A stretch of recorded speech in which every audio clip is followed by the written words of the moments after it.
Emma and I have known each other since we were kids. Our families were close, and we spent countless afternoons building forts, dreaming up adventures, and sharing secrets. We were practically inseparable. But as we grew older, our paths diverged.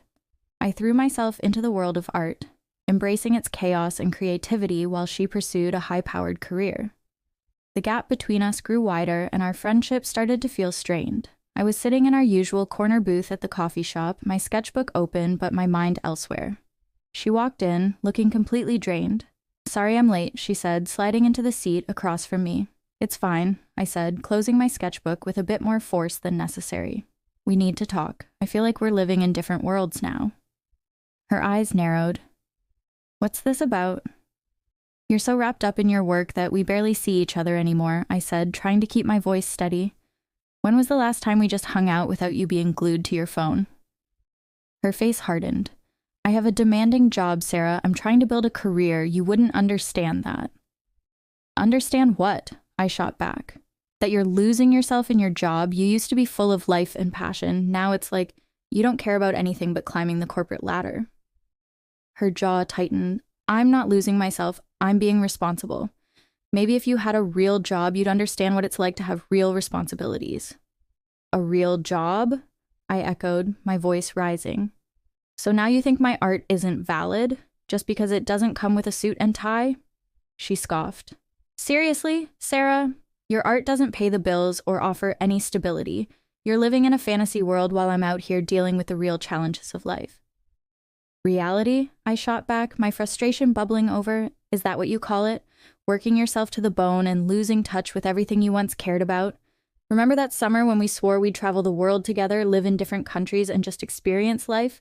You were so passionate then, and now—" Her eyes flashed with anger. "And now I'm facing the reality of adulthood. Unlike you. You think I don't remember those dreams. I do. But dreams don't pay rent or put food on the table. I'm stuck in a world where those fantasies we had as kids are just that, fantasies." "Is that all you think they were?" I snapped. "Just fantasies? We used to believe in them so much. We had this vision of a future where we'd both be doing something extraordinary, but now it feels like you've given up on everything we dreamed about just to be a cog in the corporate machine." Her face flushed with anger. "You think it's easy for me? I work hard because I have to, because I made choices.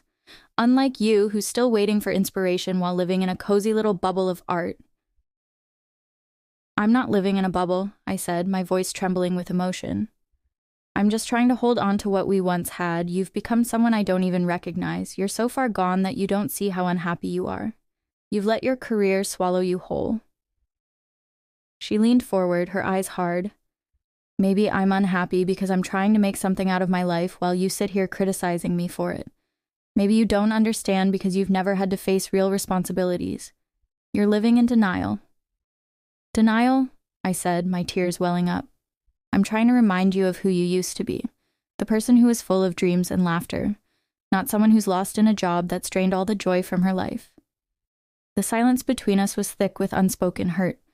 Her eyes welled up with tears, and she wiped them away quickly. "Maybe it's not worth trying to fix this. Maybe we've both changed too much." "Maybe you're right," I said quietly, feeling the weight of our unresolved issues. "But I wish things were different. I wish we could find our way back." She stood up abruptly, her expression torn. "I need to go. I can't keep having this conversation." As she walked out, the cafe seemed to grow colder, and the silence that followed felt suffocating. I sat there, feeling the sting of our broken friendship and the weight of our argument.